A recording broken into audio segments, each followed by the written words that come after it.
Welcome, everyone. Pull up a chair, get comfortable, maybe pour yourself something warm. You've just stepped into the Philosophy Cafe. It's good to be here. This is the space where we really try to stop rushing. We let the noise of the outside world fade away just a little bit so we can actually hear ourselves think. Exactly. Our mission here isn't to just blast you with headlines or, quick tips. It's to slow down, to really sip on these complex ideas until we can actually taste them. Right. We want to explore the profound depths of human thought, not just skim the surface. And, on that note, if you find value in this slower pace, in this deep reflection, we'd really love for you to support the mission of the Philosophy Cafe. It helps a lot. It really does. Like the content, maybe share it with a friend who you think needs a bit of a mental break. It helps us keep the lights on in here. It does. And today we are sitting down with, a titan is the only word for him, a figure so monumental that the history of philosophy is often divided into before him and after him. We are talking about Immanuel Kant. Now, I have to admit, when I first encountered Kant, back in university, I was so intimidated. His writing it's dense. Oh, it's famously dense. But the more I looked into the sources we have for today, the more I realized, wow, this guy is the reason we think the way we think about so many things. He is. He's often described as the man who woke philosophy from its dogmatic slumber. And what's truly fascinating and maybe a bit ironic is that this man who mapped the entire geography of the human mind, its limits, its duties, its potential, he basically never left his hometown. That's the hook for me. Yeah. That is the thing I just can't get over. A man who traveled nowhere but somehow saw everything. So today we're going on a deep dive into his world. We've got a stack of sources here, biographical details that paint a picture of a very peculiar man. Yes. And his groundbreaking work on how we know what's real, which is epistemology, and then his incredibly rigorous moral philosophy. It's a journey inward. That's really the core theme today. The big questions are, how do we know what is real? And maybe even more importantly, how do we determine what is good? Right. And Kant's answer, which just changed everything, is that we stop looking out at the world for the answers and we start looking at the lens we're using to view it. We look at the mind itself. So let's start there. Let's start with the man himself. Who was this guy? Because when you picture a revolutionary philosopher, you might imagine some wild-haired radical storming the barricades or something. Yeah, that's not him. But Kant, Yeah. he was like a clockwork man, wasn't he? He was the absolute antithesis of a wild radical. Immanuel Kant was born in 1724 in Königsberg, Prussia. Today, that city is Kaliningrad in Russia. Kaliningrad, right. And he died there in 1804. In his 80 years on this planet, he rarely, if ever, felt the need to step outside the city limits. It's just incredible. A total homebody. And he wasn't born with a silver spoon in his mouth, was he? Far from it. His beginnings were very, very humble. His father was a saddler, a craftsman who made saddles and harnesses for horses. So working class. Absolutely. They were poor. And Kant never had much money for the majority of his life. He actually didn't become a fully salaried professor with a stable, comfortable income until he was in his 50s. 50s, wow. That's a long time to wait for any kind of financial security. That says something about his dedication. It really does. He lived very modestly. And the sources say he treated his lack of money quite cheerfully, actually. He wasn't bitter about it. And physically, what was he like? Physically, the sources described him as slight. He was frail, only about 5 feet tall. He wasn't particularly good-looking. He was just this small man with a truly giant intellect. And the routine. We have to talk about the routine. I love this detail. It's legendary. Kant's life was famously, almost obsessively regular. He never married. He had no children, no dramatic scandals, no love affairs that we know of. No drama. Zero drama. His days were scripted down to the minute. He would wake up, have his weak tea, smoke a single pipe, prepare his lectures, teach, write. But it was his afternoon walk that became folklore. This is the part where the neighbors could set their clocks by him? Literally. That's not an exaggeration. He would leave his house at exactly the same time every single day to walk up and down what was then called Linden Avenue. It's said that the housewives of Königsberg would adjust their kitchen clocks when they saw Professor Kant pass by their window. Must be 3:30. There goes Herr Kant. Exactly like that. There's even a story, probably apocryphal, that he only missed his walk once because he was so engrossed in reading Rousseau. It sounds a bit obsessive, maybe even boring to us modern thrill seekers. But why does this matter? Why is this rigid routine so important to understanding his philosophy? Because his external life was static, so his internal life could be revolutionary. It's a trade-off. By removing all the chaos, all the unpredictability from his daily existence, he freed up every single ounce of his mental energy for his work.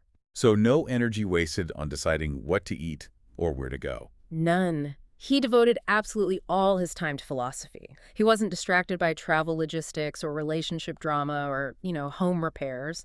He was a vessel for pure thought. But he wasn't a hermit, right? I was surprised to learn from the sources that he was actually quite the socialite. Oh, very much so. He loved dinner parties. In fact, some of his colleagues criticized him for going to too many parties. He was known to be witty, charming, very sociable. So he wasn't just locked in his study all day. Not at all.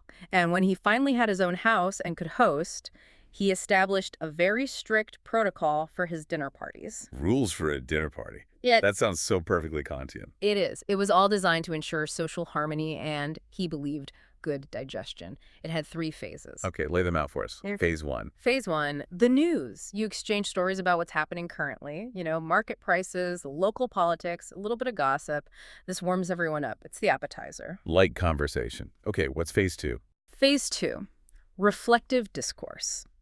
This is where you clarify an important subject. You debate. You dive deep into one topic until everyone has had their say. This is the main course, the meat of the conversation. And phase 3. Phase 3, hilarity.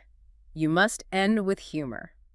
The goal was for everyone to leave in high spirits, laughing. He believed this was essential for health and for community. I love that. Start with the news, get deep, end with a laugh. Yeah. That's actually a pretty great recipe for any gathering. It really is. Now, we should probably touch on his religious background because it sets the stage for so much of his work. Yes.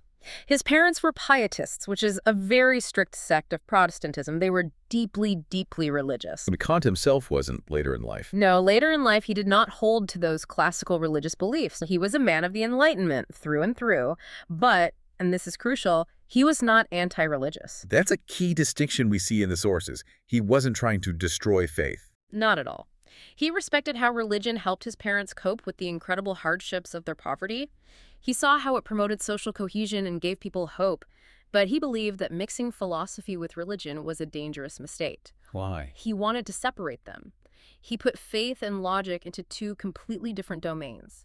He wanted to see if we could be good and if we could know truth using reason alone without having to appeal to a divine being. And that brings us perfectly to the first massive pillar of his work, the limits of human knowledge. This is epistemology. Precisely. To understand why Kant is just so important, we have to look at the battlefield of philosophy before he arrived. In the 1700s, there was this huge war going on between 2 camps. The Rationalists and the Empiricists. Exactly. Okay, let's unpack these 2 camps for everyone. Who are the Rationalists? So think of Descartes, Spinoza, Plato before them. Their battle cry was essentially, I think, therefore I am. They believed that true, certain knowledge comes from reason. Pure logic. They didn't trust their senses. Not at all. They thought your eyes and ears could deceive you, that you could be dreaming. So you had to rely on pure a priori logic to find the truth about the world. And the Empiricists? They were the complete opposite. Think of John Locke, David Hume.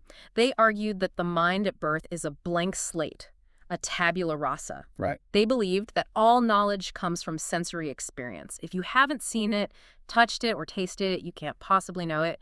For them, there's nothing in the intellect that wasn't first in the senses. So one side says it's all in the head, and the other says it's all in the senses. And they were just stuck in this deadlock for decades. For a century, really. Oh. And then comes Kant. He steps onto the battlefield, and he acts as the great peacemaker. He looks at both sides and says, you are both right, but you are also both incomplete. How does he fix it? What's the compromise? He creates a synthesis, a new formula, he says. Knowledge equals material plus form.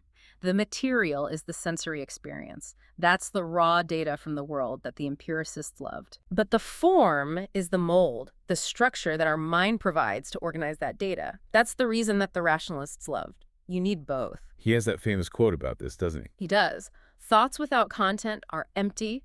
Intuitions without concepts are blind. Let's break that down. Thoughts without content are empty. That's his critique of the rationalists. You can sit in a dark room and think about unicorns all day, but you don't know anything. It's just empty logic spinning in a void. You need raw data from the world. Intuitions without concepts are blind. That's his critique of the empiricists. Intuitions here means sensory data. So if you just have a flood of raw sensations, colors, sounds, textures, without a mind to organize them into concepts like chair or dog or danger, it's just a meaningless, blind chaos. You need the raw data, but you also need the factory of the mind to process it into something useful. You need both. They are worthless without each other. And this leads to what he called his Copernican revolution in philosophy. Right. I remember learning about Copernicus in school. He realized the Earth goes around the sun, not the other way around. It was a massive paradigm shift. How did Kant do something similar for the mind? Well, before Kant, philosophers thought, how does our mind conform to the world? They assumed the world was the fixed center, and the mind was just a mirror, struggling to get a clear reflection of it. Okay, that makes sense. Kant just completely flips it. He says, no, let's try it the other way around. Let's assume the world has to conform to the mind's structure in order to be perceived by us. So we aren't just passive observers. We're actually active creators of our reality. In a profound sense, yes. We don't just investigate the world in itself, we investigate how our mind perceives the world. This leads him to his famous and very tricky distinction between phenomena and noumena. Okay, let's break those terms down because they're central to everything. Phenomena and noumena. Phenomena is the world as it appears to us. It's the reflection in the mirror. It's the world after it's been processed by our mind. And noumena. The noumena is the thing in itself, the reality that exists independent of us, before our minds get a hold of it. And Kant's shocking conclusion is, we can never, ever know the noumena. Never. Not even a little bit. Never. Because we are trapped inside our own minds, we can't step outside of our own consciousness to see what reality is really like. The sources use a fantastic analogy to explain this. The red glasses. Like this one. Lay it out for us. Okay, imagine a baby is born, and at birth, a surgeon attaches a pair of red-tinted glasses to their face. They are permanently fixed there. They can never take them off. Okay, poor baby. As this person grows up, they look at the sky, the trees, the snow, the ocean. Everything they see is filtered through these red lenses. Everything is a shade of red. Right. Now, if they say the world is red, are they lying? No, of course not. Huh. That's their honest experience. That's what they see. Exactly. They are speaking the absolute truth about their perception, about the phenomenal world. But are they speaking the truth about the reality? Is the snow in the noumenal world actually red? But the person with the red glasses can never know that. They can never know the white snow. They can only ever know the red snow. And in this analogy, the red glasses, that's our human mind. Yes. Our mind has unremovable filters. And Kant identified two of the biggest ones, space and time. Wait, hold on. You're saying space and time aren't real? Mm-hmm. That they aren't actually out there in the fabric of the universe? According to Kant, space and time are not external realities. They are the glasses. They are the pre-installed software of the human mind. They are the grid paper onto which we plot all experience. So we don't experience things in space and time? We experience things through space and time. We cannot experience anything outside of space and time because our mind is programmed to organize all incoming sensory data that way. That is absolutely mind-bending. So if there were, I don't know, an alien creature with completely different mental software, they might not experience time at all. Theoretically, yes. Or they might experience it in a way we can't even conceive. We interpret everything through these filters. There's another great analogy in the sources that helps with this. The cube and the water. Right. Imagine the mind is a cubic container. A perfect cube. Yes. And the world, the raw, noumenal stuff of the universe is water. Now, when you pour that water into the container, what shape does the water take? Well, it becomes a cube. Right. And if you then ask the container, tell me about the nature of water, what will it say? It will say, water is cubic. That's its fundamental property. But it's not describing the water. It's describing itself. It's describing its own limitations. Wow. We were describing the cube, not the ocean. We are always describing the shape of our own minds. Right. And this helps explain the concept of causality too, right? Cause and effect. Kant argues that cause and effect is another one of those mental molds. It's a category of understanding. It's not necessarily out there in the noumena. It's just how we are forced to process events in a sequence. The source gives the example of a cat versus a human watching a ball roll. Yes, the ball of yarn example. Imagine you and a cat were sitting in a room. A ball of yarn rolls in from the hallway. What does the cat do? The cat pounces on it. It just reacts. It sees motion, and its instinct is to chase. Correct. The cat just sees event B following event A. But what does the human mind do instantly and automatically? You ask, who threw it? You look for the cause. The human mind cannot help but connect the dots and assume a cause for the effect. The cat doesn't care about the cause. The cat lives in a stream of events. We live in a structured narrative of cause and effect because our mind compels us to build that narrative. So if space, time, and causality are just our mental software, what about the big questions? God, the soul, the afterlife, the origin of the universe. This is where Kant drops the hammer. He says these things are, by definition, unknowable. Unknowable. Not just difficult, but impossible to know. Yes. Remember his formula. Knowledge equals experience plus reason. We have no sensory experience of God. We cannot see, touch, or measure a soul. We have no sensory experience of a time before the universe began. Right, there's no data to input. There's no data. Therefore, we cannot have knowledge of them. But people have been arguing about these things for thousands of years. Religions have been built on them. And Kant says that is precisely why they never get anywhere. He calls it the antinomies of pure reason. It's like trying to build a house in the air. You have the blueprints, reason, but you have no foundation, experience. So the house just collapses into contradiction. So what can we do? We can think about God. We can have faith in an afterlife. He's not saying you can't believe in these things, but we cannot claim to have knowledge. And this is a crucial distinction. Thinking is not the same as knowing. That's a line in the sand. It stops the endless theological debates in their tracks, in a way. He's essentially saying, stop fighting about who's right because none of you can see the Noumena anyway. You're all just describing your red glasses. Exactly. It's a call for deep intellectual humility. We are limited beings. Okay, so if we can't truly know the ultimate reality of the universe, can we at least know how to behave within it? This brings us to the second, equally massive part of our deep dive, ethics, the architecture of morality. This was Kant's other great project, and it comes from a similar place. He was, frankly, a bit of a pessimist about human nature. He believed we are naturally prone to corruption, to selfishness, to laziness. Sounds about right, looking around. So he wanted to replace religious authority, the idea of doing good because God says so and you'll be rewarded or punished, with the authority of pure reason. He wanted to prove that you can be a good person just by thinking logically. This is where we get into the big philosophical fight between deontology and teleology. Can we define those terms? Sure. Teleology is also known as consequentialism. This is the idea that you judge an action by its results, by its consequences. If the outcome is good, the action was good. It's the philosophy of the ends justify the means. Okay, in deontology. That is Kant. Deontology comes from the Greek word dion, meaning duty. It's duty-based ethics.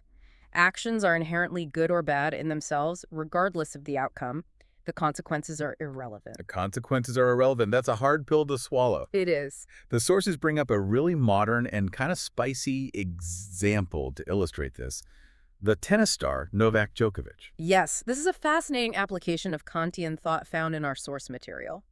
The scenario focuses on the controversy where he allegedly lied about a positive COVID test to get a vaccine exemption to play in the Australian Open. Right, so let's look at this whole situation through the two different ethical lenses. Okay, so the teleological or consequentialist view might look at Djokovic and say, look, this guy is an elite athlete. He is arguably one of the healthiest human beings on the planet. He keeps an incredibly strict diet, no gluten, no dairy. He doesn't take chemicals. He's not hurting anyone physically. He just wants to play his sport. If he tells a little white lie to get around a bureaucratic rule and he doesn't actually infect anyone, well, the outcome is neutral or even positive for his fans who get to see him play. So it's hard to condemn him too harshly from that perspective. It's the no harm, no foul argument. Okay, but what does Kant say?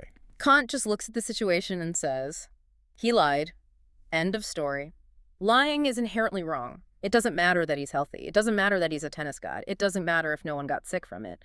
The act of lying itself is a violation of duty. He failed his duty to the truth. It's so strict. There's no gray area. He lied. End of story. It is absolutely. For Kant, this is because we have something he calls the categorical imperative. This is the absolute core of his ethics. It's not a suggestion. It's an absolute command of reason that applies to everyone, everywhere, at all times. Now, he gives us tests, right, to see if an action passes the categorical imperative test. Yes, a couple of formulations of it. Let's run through them. Test number one is universalizability. That's a mouthful. It is, but the concept is actually pretty simple. Before you do something, you have to ask yourself one question. Can I imagine a world where everyone does what I am about to do? Or, more strongly, can I will that this action becomes a universal law of nature? Okay, let's apply that. Say I want to steal some printer paper from the office. It's just a few sheets, no big deal. The company is huge, they won't even notice. Kant says, stop. Imagine a world where it's a universal law that everyone steals from their workplace whenever they feel like it. Every single employee. What happens to that world? Well, the supply closet would be empty in 5 minutes. The company would either go broke, or they'd have to lock everything up. We'd need guard and security cameras everywhere. Exactly. The very concept of company property would break down. Trust would completely collapse. The system would self-destruct. Therefore, stealing is immoral. What about cheating on a test? One student thinks, I'll just cheat this one time to pass. Universalize it. If it becomes a universal law that everyone cheats on tests, Grades would become meaningless. A degree would be worthless. The whole concept of academic merit just dies. precisely. So, cheating is logically self-defeating. You can't wish for it to be a universal law because it destroys the very system you're trying to exploit. So by cheating, you are making yourself an exception to the rule, which for Kant is the height of logical inconsistency and arrogance. That's a tough mirror to look into. Yeah. What about the example from the sources of having an affair? Same exact logic. A person might think, I'll keep it quiet, no one gets hurt, it's just my private business. But Kant forces you to ask, can I will a world where it is a universal law that partners are unfaithful? Which means I have to accept a world where my partner can also cheat on me, and that's just how things are. Yes. Oh. You must be willing to be on the receiving end of the same action. And if you can't logically and consistently accept that, then you are forbidden from doing it yourself. Logic demands consistency. That's a powerful test. But that brings us to test number 2, which is about motivation. And this is the part that I think really trips people up. It's not just what you do, it's why you do it. The intention is everything. It is everything. For Kant, doing the right thing is only truly moral if your intention is strictly to do the right thing for its own sake. If you have any other motive, any hint of self-interest, fear, reward, reputation, it is not a moral act. The sources call this the transactional critique. Yes, and it cuts deep. Think about it. If you help the poor because you want to get into heaven, Kant says that's not moral. Ouch. Why not? Because that's a transaction. It's a business deal with God. You are buying a ticket to paradise with your good deeds. That's self-interest. Okay. What if you don't steal because you're afraid of going to hell or just afraid of getting caught by the police? Not moral. That's not morality. That's just fear. It's prudence. You're just avoiding punishment. What about karma? I hear people say all the time, I'll do good things so that good things come back to me. Kant would say that is just a business deal with the universe. I will invest this act of kindness, and I expect a return on my investment. That might be a smart way to live, maybe, but it is not moral. So what is true morality? True morality is doing good even if there is no God, no heaven, no hell, no karma, and absolutely no reward. You do it simply because it is your duty, because reason tells you it is the right thing to do. The example of returning a wallet really clarifies this. It does. You find a wallet on the street, it's stuffed with cash. If you return it because you see a security camera on the corner and you don't want to get arrested. You're acting out of self-preservation, not moral. Right. If you return it because you hope the owner will be so grateful they give you a big reward. That's just greed, not moral. If you return it simply because it is not yours, and keeping it would be a violation of your duty to respect other people's property, even if no one in the entire universe would ever know you took it, that is a moral act. It's an incredibly high bar. It strips away all our comfortable excuses. It even applies to things that seem obviously good, like helping people. If I help an elderly neighbor carry her groceries, just so the other neighbors see me and think, oh, what a kind and helpful guy. You failed the test. You have used that neighbor and her groceries as a prop for your own ego to enhance your reputation, which actually leads us perfectly into the next section, human dignity and politics. Yes, this concept of using people. Kant had another formulation of the categorical imperative about this. Treat humanity, whether in yourself or in others, always as an end, and never merely as a means. This is perhaps his most beautiful and enduring contribution to human rights. He argued that every rational being, every human, has intrinsic worth. They have autonomy. They have their own goals, their own life projects. We must never use them solely as tools to achieve our own goals. The source gives the example of hiring an architect. Right. Suppose you hire an architect to design your house. In a sense, you are using his skill. You are using him as a means to get your house built. but you pay him. You respect his professional standing. You are helping him achieve his goal, which is earning a living, while he helps you achieve your goal. It's mutual. It's respectful. It is. You are treating him as an end as well as a means. Yeah. But if you get the blueprints and then refuse to pay him, Then you've just used him. you have reduced him to a tool. You have stripped him of his dignity. You are treating him like a hammer or a computer program, not a human being with his own life and purposes. There's a much darker example in the sources about relationships, the idea of a false promise. Yes. And the source analysis uses very strong language here. It says that promising someone marriage or love or a long-term relationship just to get them to have sex with you when you have absolutely no intention of following through is described as being worse than prostitution. Wow. Why worse? What's the logic there? Because it involves profound deception. You are completely disregarding the other person's agency and their emotional world. You are tricking them into serving your physical needs while pretending to care about their emotional needs and life goals. You are treating a human being, a universe of complexity and hope, as a mere object for your own pleasure. For Kant, this is a deep, profound violation of the moral law. It really creates a framework for consent and respect that feels incredibly modern.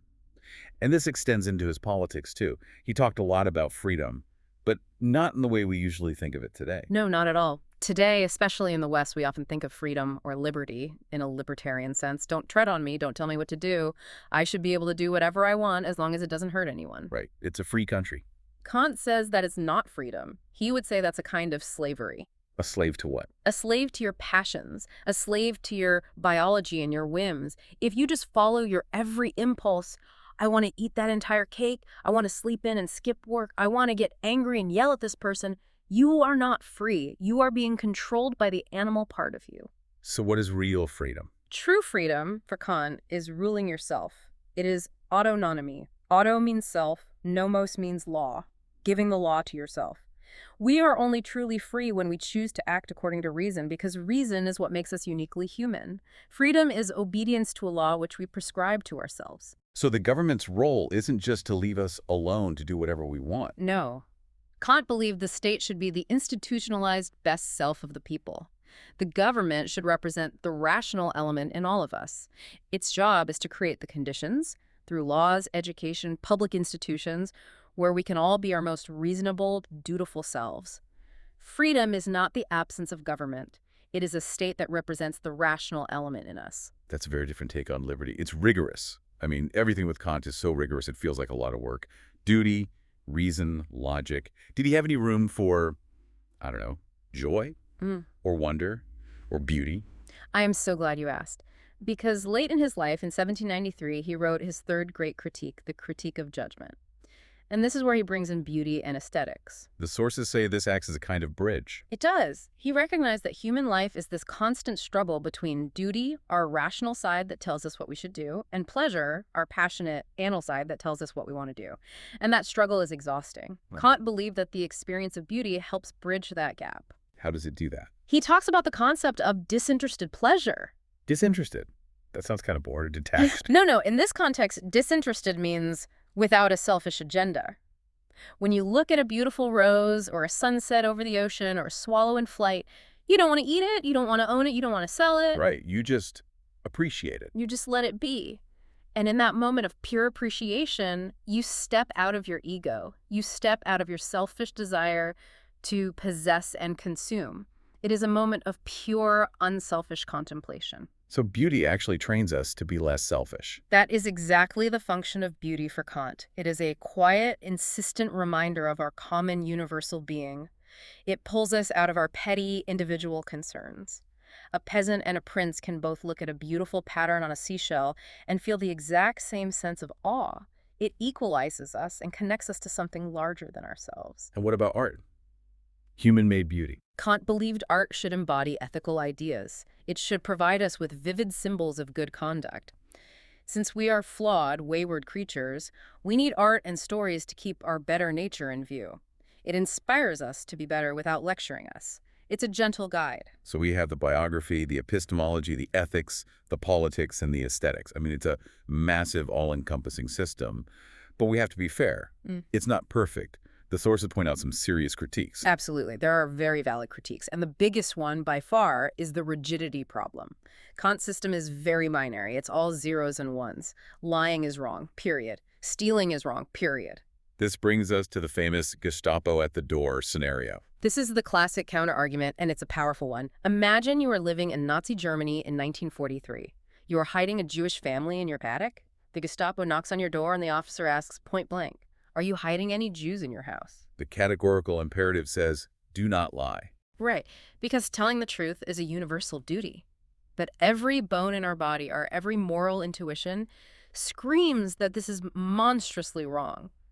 Clearly, saving an innocent life is a higher duty than telling the truth to a murderer. And Kant's system struggles with that. It struggles immensely to handle these colliding duties. It doesn't have a clear mechanism for ranking them. It's too absolute, too black and white. The sources also mention the cinema of Asghar Farhadi here, the Iranian director. I love this connection. It's a perfect modern connection. His films, like A Separation, are masterclasses in the gray zones. The characters are trapped in situations where there is no clear right answer. Everyone has a reason for what they do. Judgment is incredibly difficult. Life is rarely a simple choice between good and evil. It's usually messy. Exactly. And modern ethical dilemmas like euthanasia or capital punishment are very hard to solve with just the categorical imperative. Is euthanasia a case of do not kill, which would be wrong, or is it a case of show mercy and end suffering, which seems right? Kant's rigid rules can sometimes feel too cold and detached for the warm, messy complexity of human suffering. But even with these very real critiques, the sources make a strong point about the value of what he created, a framework for secular morality. This is a huge, huge legacy. For centuries, critics of the Enlightenment said, if you remove religion, society will collapse into chaos. Without the fear of hell, everyone will just murder and steal and lie. But looking at the world today, that hasn't really happened. It's the opposite in many places. You can look at modern Scandinavian countries, Denmark, Sweden, Norway. These are some of the most secular, least religious places on earth. Very few people attend church. And yet they consistently have the highest levels of social trust, the lowest crime rates, the least corruption. People are polite and honest. And you can contrast that with some highly religious countries where, corruption and embezzlement are rampant problems. You can. And this, in a way, validates Kant's core thesis. Humans have an internal moral law. We don't need a divine policeman in the sky to make us decent. We have reason. We have the capacity to choose duty over instinct. He proved that a moral society without God was not just possible, but perhaps even preferable. So as we wrap up this deep dive, what's the big takeaway? We've covered so much ground here. We have. We've gone from the quiet streets of Königsberg to the very structure of the human mind itself, I think. I think the synthesis is this. Kant represents the maturity of the human species. Maturity. How so? Yes. You could say that before the Enlightenment, we were like children, either doing what we were told by authority figures, the church, the king, or just following our impulses and instincts like animals. Kant comes along and says, grow up. Take responsibility for your own mind. Accept that you are limited, that you can't know the ultimate secrets of the universe, but also realize that you have this immense, almost limitless power to govern yourself. It's empowering. It's incredibly demanding, but it's also empowering. It is.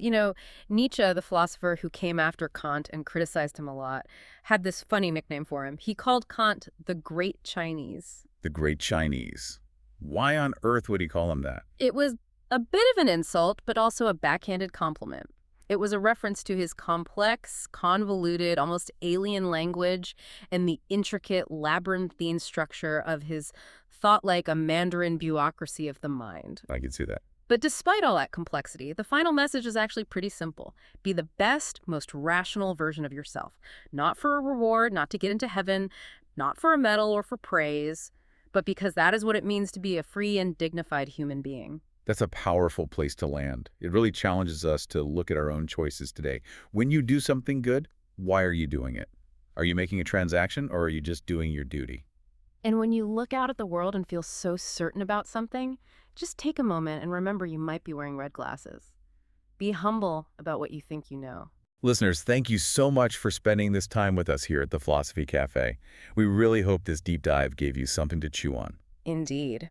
And if you enjoyed this conversation, please do like it and share it with someone you think would appreciate it. It helps us keep the coffee brewing and these deep dive conversations flowing.